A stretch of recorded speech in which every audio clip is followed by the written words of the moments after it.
Bismillahirrahmanirrahim. Assalamualaikum warahmatullahi wabarakatuh. Innal hamdalillah nahmaduhu wa nasta'inuhu wa nastaghfiruh wa na'udzu billahi min shururi anfusina wa min sayyiati a'malina may yahdihillahu fala mudilla lahu wa may yudlil fala hadiya lahu. Asyhadu an la ilaha illallah wahdahu la syarika lahu wa asyhadu anna sayyidana wa nabiyyana wa habibana wa syafi'ana wa maulana Muhammadin sallallahu alaihi wasallam wa ala alihi wa sahbihi ajma'in. Amma ba'du, qala Allah ta'ala fi kitabihil karim wa huwa asdaqul qailin inna salata tanha 'anil fahsya'i wal munkar. Sadaqallahul 'aliyyul 'azim wa sadaqa rasuluhun nabiyyul habibul karim wa nahnu 'ala dzalika minasyahidin wa syakirin walhamdulillahi rabbil alamin.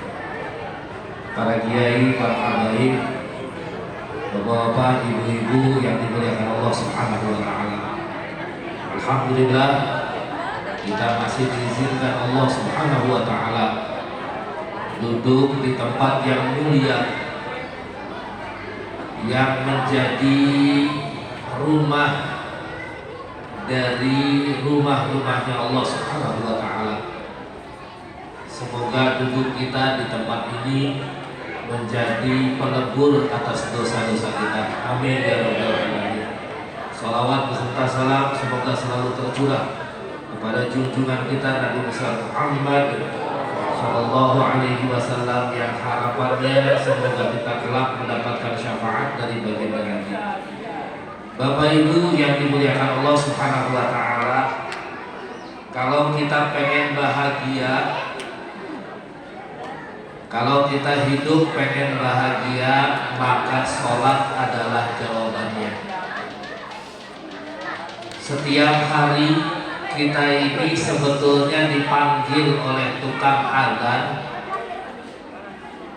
Panggilannya salah satunya adalah agar kita mau ikut rombongan mereka menuju jalan kebahagiaan. Hayya 'alas shalah, hayya 'alas shalah,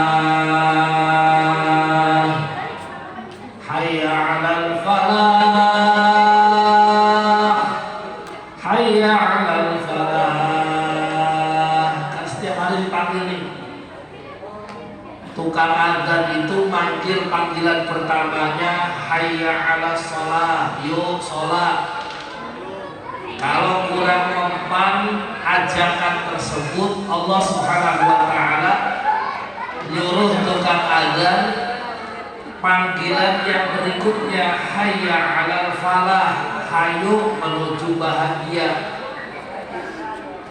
Maka dari itu sholat adalah kebahagiaan yang hakiki. Orang kalau pengen nyari bahagia dan dia cari jalannya di luar sholat, maka sesungguhnya kebahagiaan yang dia terima adalah kebahagiaan yang nisbi.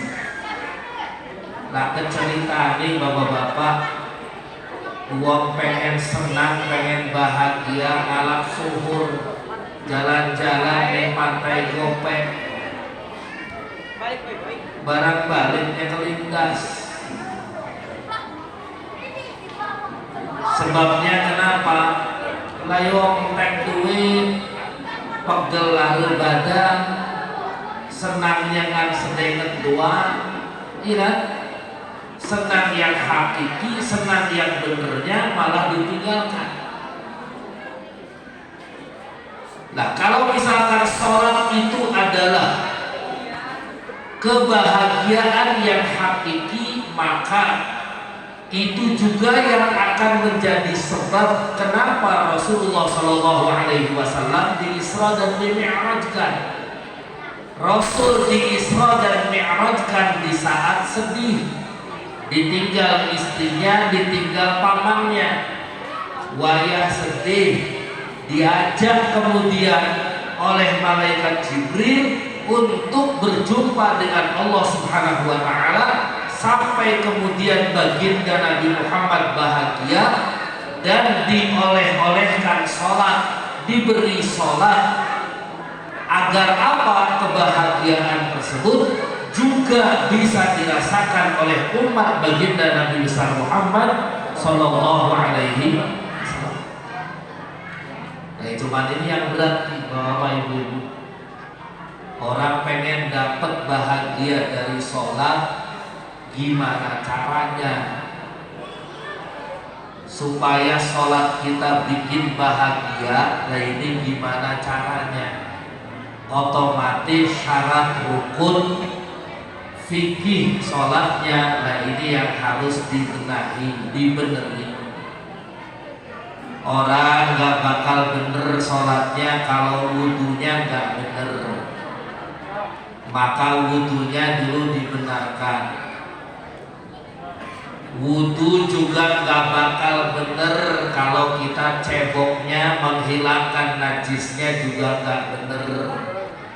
Komo wong lanang aja asal keperet doang wong lanang, wis boyo asal tiang listrik bener keperet.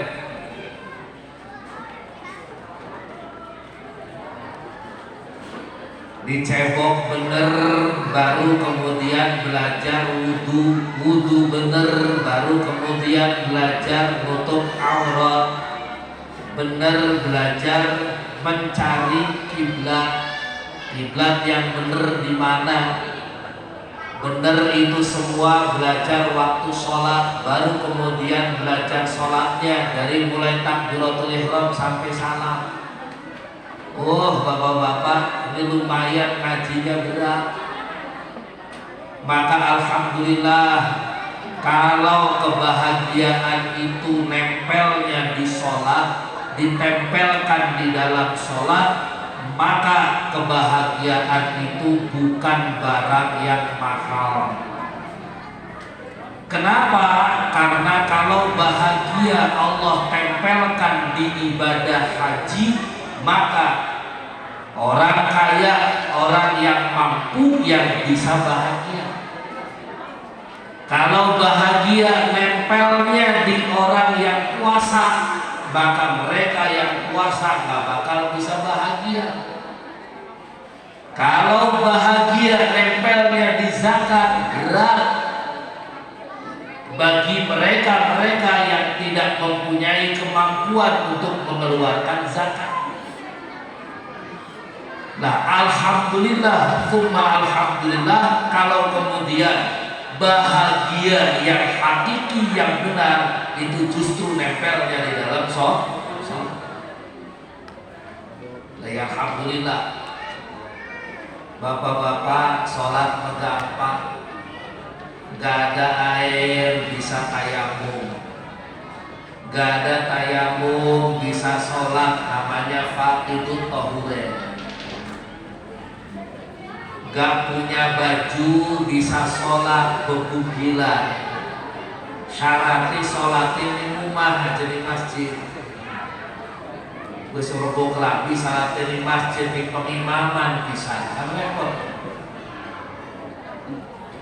Boleh orang sholat gak pakai baju, boleh kalau gak punya. Nah kalau misalkan ini semua sudah tertib bener, lain beginilah urusannya sholat. Gak bisa berdiri duduk, gak bisa duduk tidur miring, gak bisa tidur miring tidur terlentang, gak bisa isyarat mata, gak bisa disolatahkan. Modal enak, sholat bisa di darat, bisa di langit, bisa di dalam air, ibu-ibu. Bisa sholat dalam air, bisa. Gimana rukuk sujudnya? Ya berdiri aja. Bisa sholat di daratan, bisa. Bisa sholat di atas kendaraan, bisa. Intinya apa? Awas. Kata baginda Nabi, awwalu ma yuhasabu min amali ummati as-shalah. Yang pertama kali bakal dihisab, dihitung, diperiksa dari buku amal kita adalah urusan sholatnya. Ayo bapak-bapak, ibu-ibu, saya ngajak ke semuanya termasuk ke diri saya sendiri, ayo belajar mengerjakan sholat dengan baik dan benar. Yang kemarin-kemarin sholatnya baru 2 waktu, semoga tahun ini setelah Rajab sholatnya nambah jadi 3 waktu. Yang kemarin-kemarin sholatnya sudah komplit 5 waktu dari dhuhr sampai subuh. Semoga tahun ini sholatnya bisa sambil berjamaah. Amin ya Rabbal. Kalau kemarin-kemarin sholatnya sudah 5 waktu berjamaah, alhamdulillah, semoga tahun ini kita diberi kekuatan lebih oleh Allah untuk mengodoi sholat-sholat yang pernah ditinggal semasa hidupnya. Udah bisa, tinggal nambahin sholat sunnah. Sholat sunnah jenisnya banyak Bapak Ibu, tinggal karepi pengenin doyannya yang mana, senengnya yang mana. Ada sholat sunnah punya waktu, contohnya qobliyah ba'diyah, sholat duha, sholat taraweh. Bentar lagi sholat taraweh. Yang namanya sholat taraweh itu jenisnya sholat sunnah yang punya waktu. Waktunya kapan? Setelah mengerjakan sholat isya. Jadi awas, bukan wong lanang berangkat ke masjidnya telat, jamaah isya sudah beres, maka orang ini gak boleh mengerjakan sholat taraweh dulu, tapi dia wajib mengerjakan sholat isya dulu. Sholat isya dikit, jadi sholat taraweh. Karena kalau kita sholat taraweh sebelum sholat isya, nah itu belum masuk waktunya. Ada sholat sunnah yang punya sebab, mutaqaddim, qarin, mutaakhir. Nah, tinggal dipengeni bapak ibu mau yang mana, enak. Jenis ibadah banyak, yuk tinggal kita pelajari dengan baik. Semoga kita menjadi ahli sholat. Amin ya Rabbal alamin. Minum datang dan ceramah serap peraga.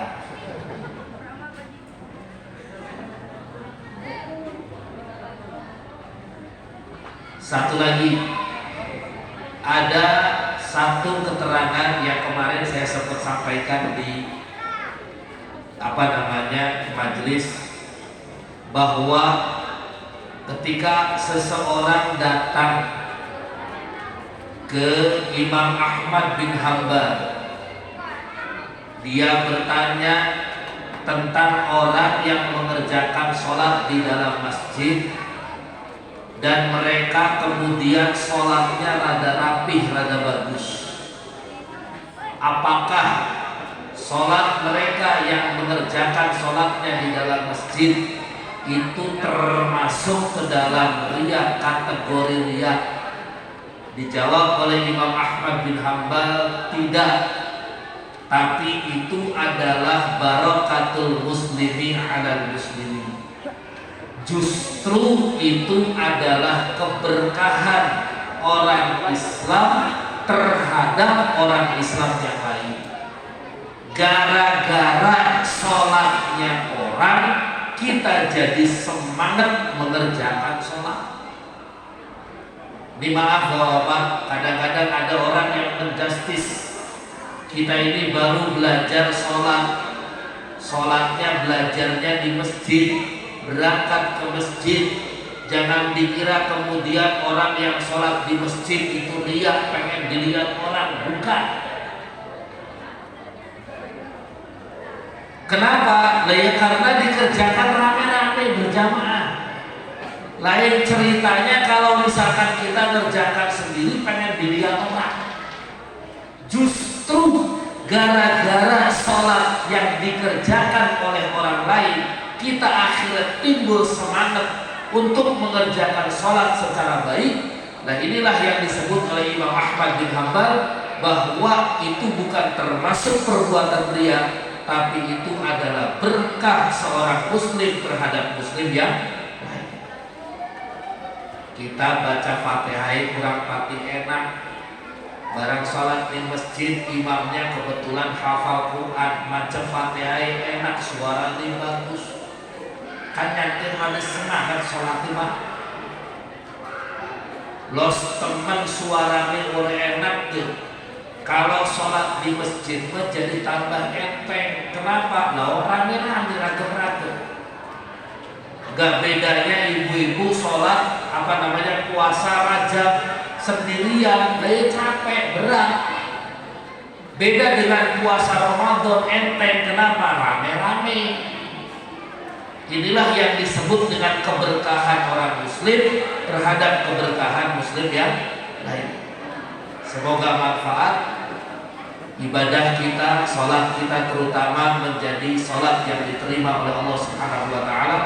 Kekurangan sholat kita juga diampuni oleh Allah Subhanahu wa Ta'ala. Amin ya rabbal alamin. Assalamualaikum warahmatullahi wabarakatuh.